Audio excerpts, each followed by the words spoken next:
Understanding that habeas corpus is a challenge of jurisdiction. A challenge of jurisdiction.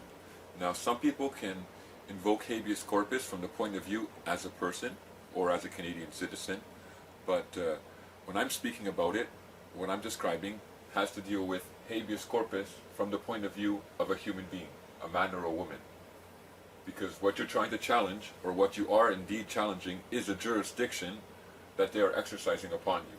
Now, when you go into the Quebec Code of Civil Procedure, Article 12, it talks about habeas corpus, and it says to go into Article 846 and have a look there. Now, when you look into 846, these are the reasons they give in order for you to invoke habeas corpus or that operation of law. Meaning habeas corpus or whatever operations of law flow or stem from that word or that designation.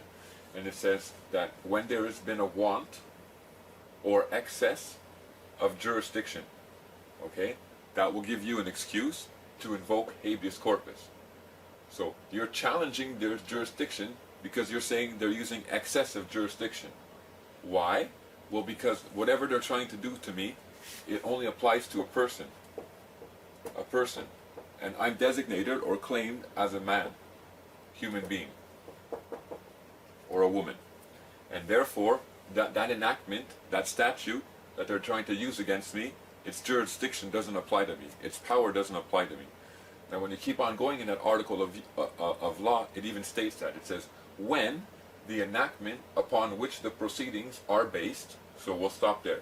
When the enactment upon which the proceedings are based. So, here's a statute, a regulation, or a law that's been given royal assent, that applies to a person. Now, those in de facto power are taking those laws and trying to apply them to you. They're making you, or considering you, or designating you a person, and they're applying those laws against you. Now, it says here, when the enactment upon which the proceedings are based is null or of no effect, then you can claim habeas corpus, or you can go against them through this. Why?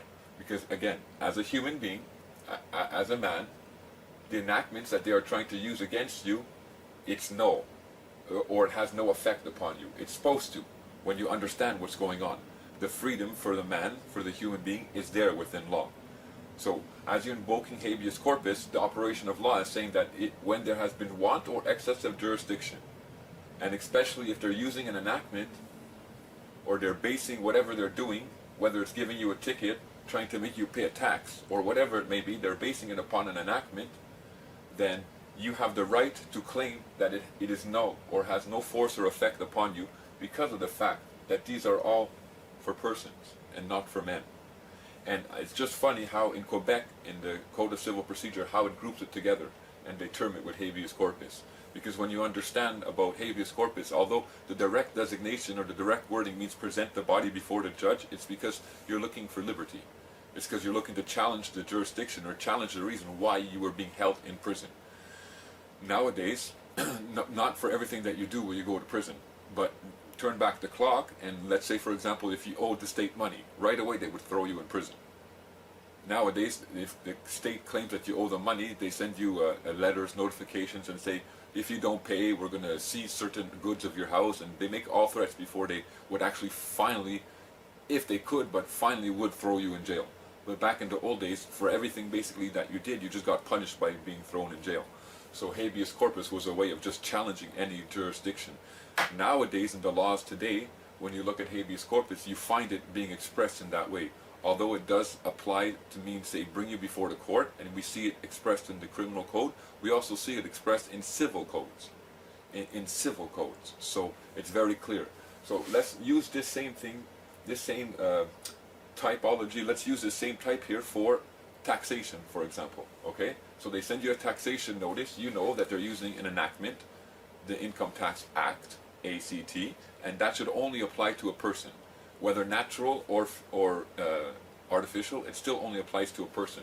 So they're using an enactment and they're trying to commence a proceeding against you saying that you owe them dollars, you owe them money for this enactment. Yet, you can claim that that enactment doesn't have any application upon a man. And there's an excess of jurisdiction going on right here. And it should be rendered null or of no effect upon you. That would be your claim. So you see how it works out, not only in criminal matters, but also in civil matters. It works out in all areas of our life. Once you understand what this habeas corpus is and what it represents to you, it's basically you throwing up a red flag and saying, I challenge this jurisdiction.